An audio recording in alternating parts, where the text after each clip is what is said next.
En lo que representa un segundo capítulo de nuestros especiales por el bicentenario del inicio de la lucha por la independencia de México, le presentamos un aspecto poco conocido, poco valorado de la historia de esa gesta. Estamos hablando de las mujeres que dejaron su sangre, que dejaron sus joyas, que dejaron su honor, que dejaron su virtud en ocasiones y que en ocasiones también pagaron con sangre, que en ocasiones también pagaron con la horca y en ocasiones sus cabezas fueron exhibidas en la picota después de ser cercenadas. Estamos hablando de las mujeres que contribuyeron a la lucha por la independencia de México. Mi nombre es Alberto Barranco Chavarría y esto es Leyenda Urbana.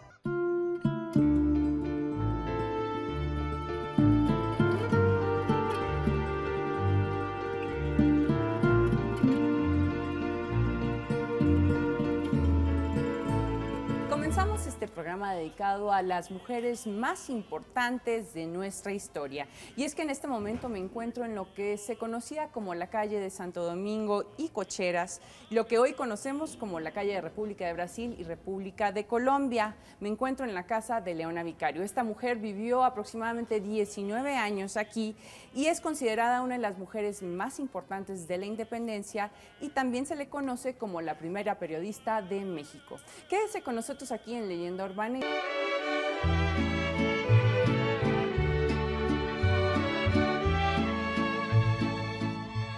Algunas de ellas pagaron con sangre su osadía, otras cubrieron de joyas, se despojaron de sus propiedades para otorgárselo a la causa de los insurgentes, unas combatieron al lado de los grandes caudillos, otras lo hicieron solas, algunas llegaron a tener grados simbólicos, así la capitana, así la generala, algunas de ellas incluso llegaron a ser espías, otras llegaron a tener correos, otras llegaron a ofrendar, aunque sea su trabajo, a la causa. Ahí iban, por ejemplo, la esposa de Leonardo Bravo, la hermana de José María Morelos y Pavón, la madre de los 5 combatientes insurgentes, López Rayón. Ahí iban también las esposas, ahí iban las hijas, ahí iban a veces en una carroza, desde la cual podían ver el escenario de las batallas, a veces metiéndose de lleno a armar los pertrechos de los insurgentes, de los rebeldes, en ocasiones a lavarles la ropa, en ocasiones a hacerles de comer, en ocasiones simplemente hacer parte del apoyo moral que requerían. Estamos hablando de las mujeres que participaron en la gesta que encabezó el cura Miguel Hidalgo para luchar por la independencia de México.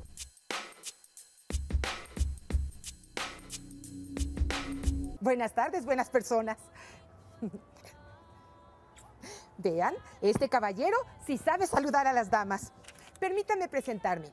Yo soy María de la Soledad Leona Camila Vicario Fernández de San Salvador. ¿Qué les causa gracia mi nombre?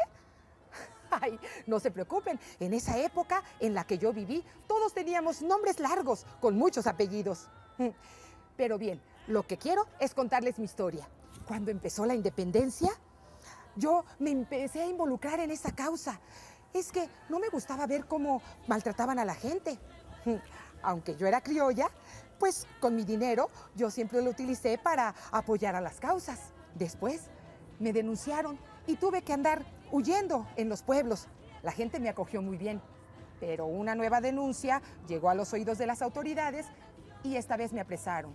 Un día, un revuelo se oyó entre las monjas.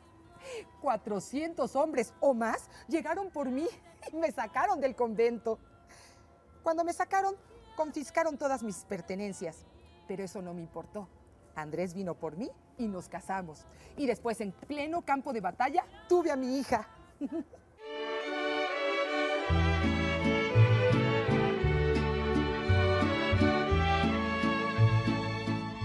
Cuando se inicia la gesta encabezada por Miguel Hidalgo, detrás de él, en la ruta de la independencia, va una adolescente de nombre María Luisa Camba. Esta muchachita que vestía como capitán, que llevaba las insignias de capitán, finalmente, bueno, pues había sido nombrada la capitana por un lado, pero también se le conocía como la Fernandita.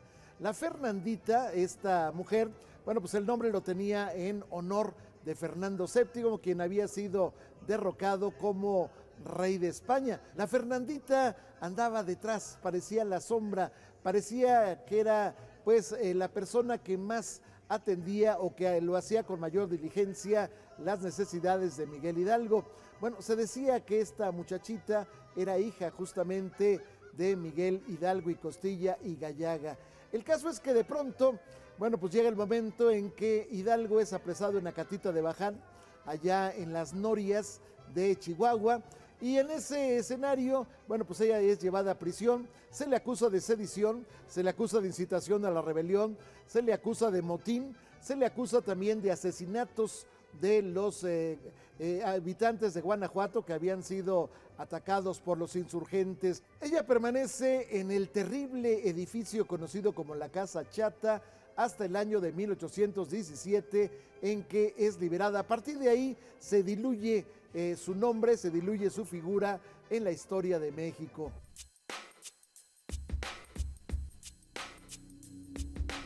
Me encuentro en este momento con Tomás Hidalgo Nava, quien es el subdirector de Difusión y Relaciones Públicas de la Coordinación Nacional de Literatura aquí de la Casa de Leona Vicario. Y pues nos encontramos en una de las terrazas, en uno de los jardines aquí de esta hermosísima casa. Muchísimas gracias por estar con nosotros. No, gracias a ti, Cintia, y pues es un placer participar. Cuéntame un poquito acerca de la historia de esta casa, porque hay muchos que no conocemos que está esta casa tan cerquita de la Escuela de Medicina de México. Esta casa entonces le fue dada a Leona Vicario como una recompensa por haber participado en la lucha de independencia, además de que ella y su esposo habían perdido pues muchas de sus propiedades, todo prácticamente lo habían dado a la lucha por la independencia. Entonces el gobierno liberal, que en ese momento estaba conformado por un triunvirato en el que estaban Pedro Celestino Negrete, Nicolás Bravo y Guadalupe Victoria, eran, digamos, el poder ejecutivo. Ellos decidieron dar esta casa a Andrés Quintana Roo y a Leona Vicario por ello, ¿no? ¿Cuánto tiempo vivieron aquí? Vivieron 19 años aproximadamente y pues realmente fue un tiempo muy importante en el que la nación mexicana estaba floreciendo, naciendo, y que pues hubo muchos cambios, ¿no? Ires y venires de gobiernos, y pues ellos fueron testigos de todo ello, y la casa misma, de los cambios que se estuvieron dando a partir de esa época.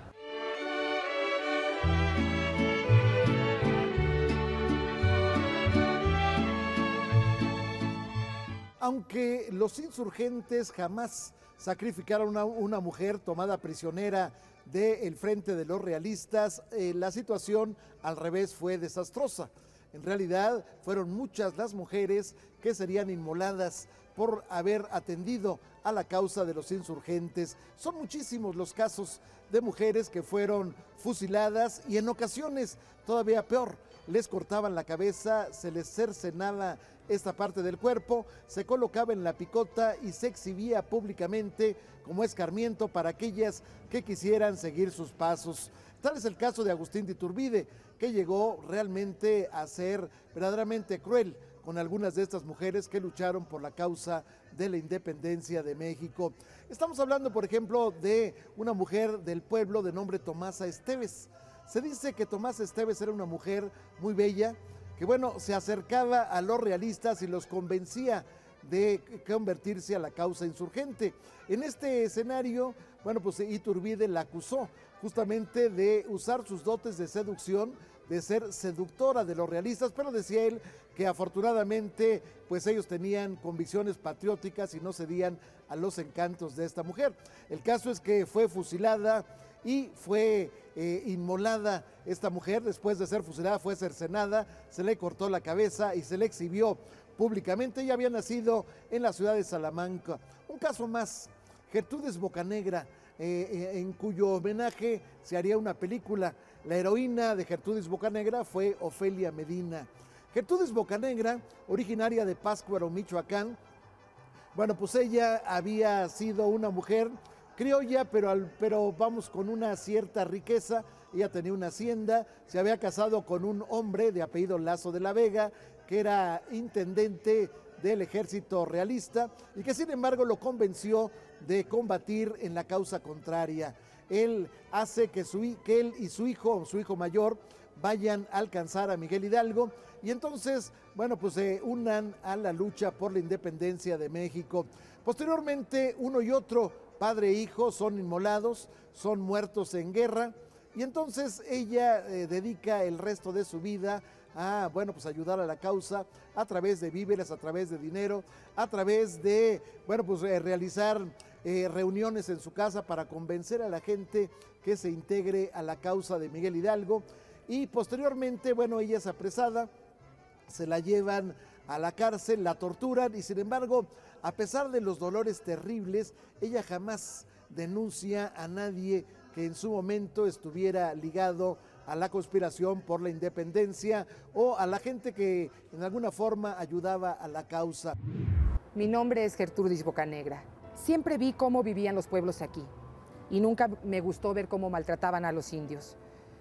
Trabajaban tanto y recibían por su pago, por su trabajo, unas cuantas monedas de cobre. Eso me causaba indignación y por eso me involucré desde el principio en los movimientos de independencia. Cuando pasó Hidalgo rumbo a Guadalajara, yo convencí a mi marido y a mi hijo de 17 años de que se unieran al movimiento insurgente. Ellos partieron para Guadalajara y yo, mientras tanto, aquí organicé una red de comunicaciones para ayudar a los insurgentes. Las noticias que me enteraba en las reuniones las escribía en papel arroz. Formaba cigarros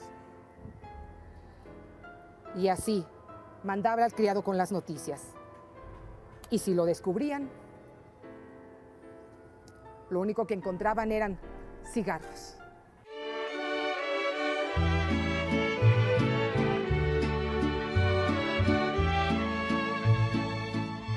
En 1811, una mujer indígena originaria de Texcoco, de nombre Manuela Medina, a partir de su peculio, es decir, jugando, poniendo en juego todo su dinero, logra integrar una caravana de hombres dispuestos a luchar por la causa de los insurgentes. Bueno, ella encabeza esta partida.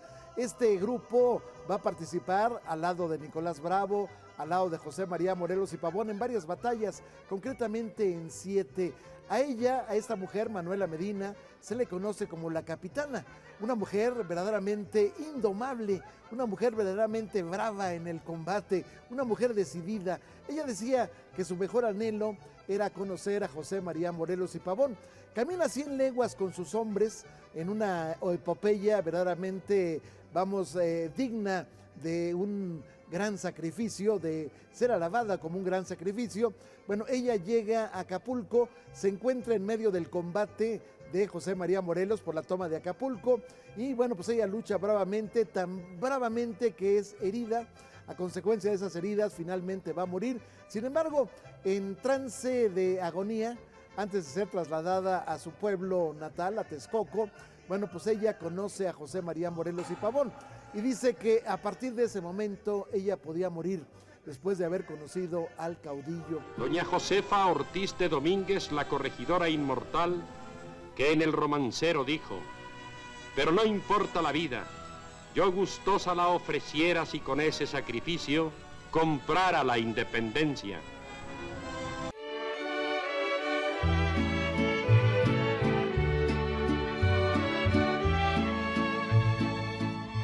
Todo el mundo sabe de la participación de la corregidora Josefa Ortiz de Domínguez en la causa de la independencia, pero pocos saben cuál fue su destino después del llamado Grito de Dolores. Bueno, resulta que esta mujer, acusada de enajenación mental, fue llevada a 2 conventos, estuvo alrededor de 3 años en 2 conventos. Bueno, Josefa Ortiz de Domínguez estuvo mucho tiempo pues en ese escenario donde era maltratada, estaba prácticamente en calidad de presa, no tenía en ocasiones pues ni siquiera el mínimo privilegio y bueno, en ese marco una mujer que había dejado su fortuna en favor de la causa, Petra Teruel de Velasco, es la que hace que le den un trato pues un poco más humano. Lo que no se sabe tampoco es que Ana María Huarte, que era la esposa del emperador Agustín de Iturbide, bueno, le pide a doña Josefa que se convierta en dama de la corte. Ella rechaza indignada la posibilidad del nombramiento. Ella nunca aceptó ningún tipo de honores. Ella tampoco aceptó que se le reivindicara por los bienes que había perdido en esta lucha una vez que había terminado. Ella, sin embargo, va a morir en una calle, bueno, en una casa triste, en la calle justamente del Indio Triste, que hoy sería la calle del Carmen. Muere de pleuresía. Esta mujer que había dado pues prácticamente todo a la causa, muere pobre, muere en una situación difícil, se había confesado esa mañana y bueno, pues ya no amanece al día siguiente. Yo soy hija del capitán Juan José Ortiz, del regimiento conocido como Los Morados por el color de su uniforme, y de la señora Manuela Girón. Quedé huérfana desde pequeña. Entonces mi hermana María buscó el mejor colegio donde una niña pudiera criarse y educarse.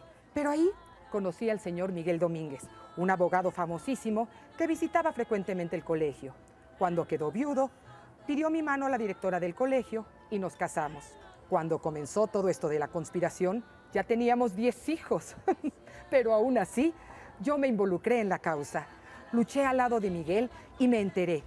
Yo organizaba tertulias y siempre organizaba discretas reuniones literarias en donde aprovechaba para enterarme de las órdenes del virrey, del ejército realista y avisar con ello a los insurgentes.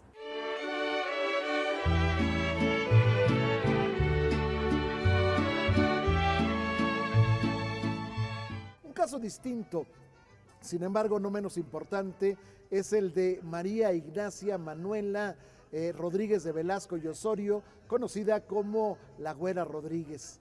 ¿Qué aporta la Güera Rodríguez, esta mujer de belleza excepcional? Alguien dice que era la más hermosa de su tiempo.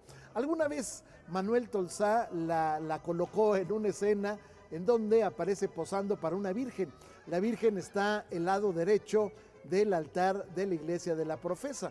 Bueno, esta mujer que en la historia la recuerda como, bueno, pues amante de Simón Bolívar, a pesar de que cuando vino a México Simón Bolívar tenía 17 años, la Güera Rodríguez tenía 22. Posteriormente se le relaciona amorosamente con el varón Alexander von Humboldt, el naturalista alemán que llegara a México a hacer investigaciones. Se le relaciona también con una relación de amor o lo que usted quiera llamarle con Agustín de Iturbide. Bueno, ¿cuál es la contribución de la Güera Rodríguez? Básicamente estamos hablando de una mujer que cede su cuantiosa fortuna. Ella se había casado 3 veces, en las 2 primeras había enviudado y había heredado una gran fortuna. Bueno, parte de esa fortuna la cede a la causa, pero también era una mujer que iba a las tertulias y con su, alegría, con su encanto, bueno, pues hablaba en favor de la causa de Miguel Hidalgo. Esto originó que un día fuera llevada ante la sala principal de la Inquisición. Allí estaban los 3 inquisidores interrogándola. Y entonces ella, que sabía vida y milagros de toda la gente de la Nueva España, empezó a decirle sus defectitos a cada uno de ellos, empezó a sacarle sus trapitos al sol, empezó a contarle sus secretos, incluso las cuestiones de carácter sexual. Y entonces, bueno, pues ellos dijeron, ¿saben qué? Con esta mujer no queremos nada, y la dejaron libre.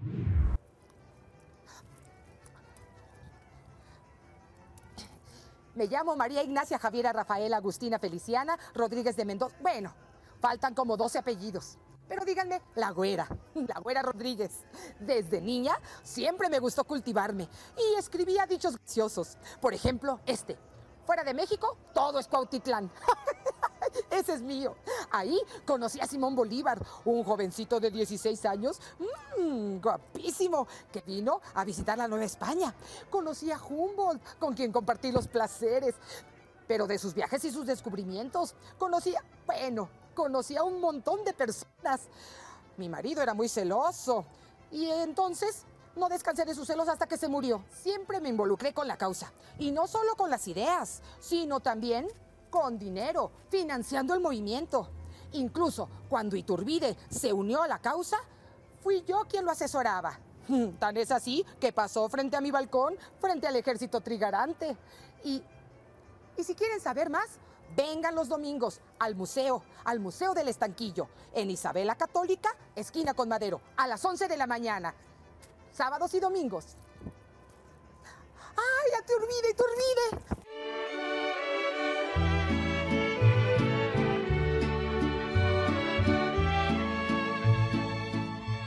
En En el recuento de mujeres que ayudaron a la causa insurgente está el de Carmen Camacho. Carmen Camacho, una mujer que tenía el don de la palabra, logró convencer a 2 dragones que estaban en Zitácuaro, es decir, soldados de élite de los realistas, que se sumaran a la causa insurgente. Bueno, esto irritó a Félix María Calleja del Rey, quien la mandó fusilar. Prácticamente, vamos, sin ningún preámbulo, fue fusilada esta mujer.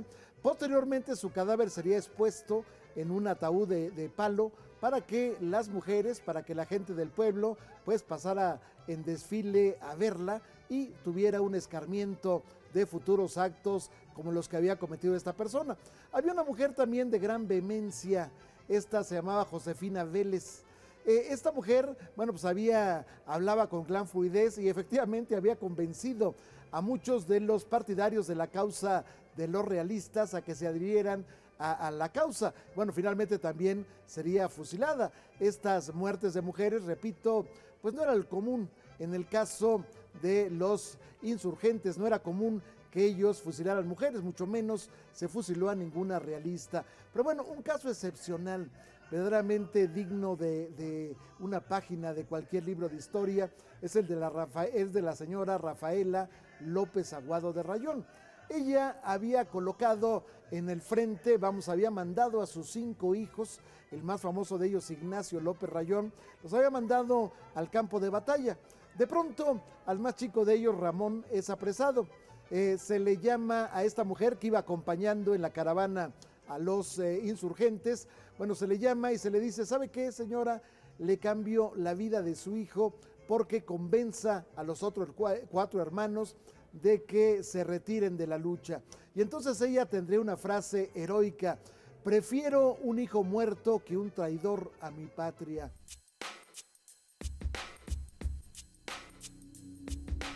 Leona Vicario, ¿por qué es considerada, según tu opinión, una de las mujeres más importantes de la historia de México? Pues bueno, se ha dicho que incluso podría ser considerada la madre de la patria, ¿no? Hidalgo es el padre y ella podría ser la madre. Ella fue una mujer muy adelantada a su tiempo, siendo una mujer criolla, de familia acomodada, con una educación pues digamos más elevada que lo común de la época, y que era una gran lectora, escritora, pues llegó a ser junto con Andrés Quintana Roo, uno de los, fueron la pareja que financió de una manera importante al movimiento insurgente, y también ella misma servía como informante a los insurgentes, y ambos, tanto Quintana Roo como ella, pertenecían a esa sociedad secreta que se llamaba los Guadalupes, de la cual formaron parte muchos criollos y muchos de los insurgentes. Entonces, bueno, ella, tanto financiera como pues digamos moralmente, fue un gran soporte, un gran pilar de la lucha independiente, ¿no? Muchísimas gracias, Tomás. No, al contrario, fue un placer. Por estar con nosotros aquí en Leyenda Urbana y acompañarnos y contarnos y darnos este recorrido acerca de esta casa que para muchos es una incógnita en la ciudad y sin embargo es una de las casas emblemáticas que existen todavía.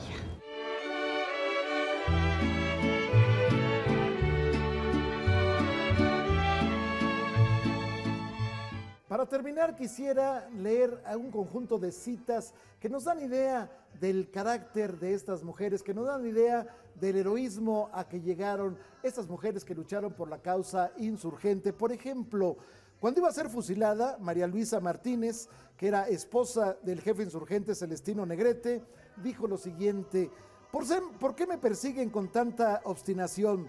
Tengo derecho a hacer cuanto pueda a favor de mi patria. No estoy cometiendo ninguna falta con mi conducta, solo aspiro a un México mejor y con ello cumplo con mi deber. Eso fue lo que dijo esta mujer maravillosa. Otro caso, a punto de ser recluida en el primer convento en donde estuvo la corregidora Josefa Ortiz de Domínguez, en el convento de Santa Teresa la Antigua, había un piquete de soldados que la acompañaba como si fuera realmente pues el peor de los criminales, y entonces ella dijo lo siguiente: tantos soldados para custodiar a esta pobre mujer, pero que con mi sangre se forme finalmente una patria libre para mis hijos.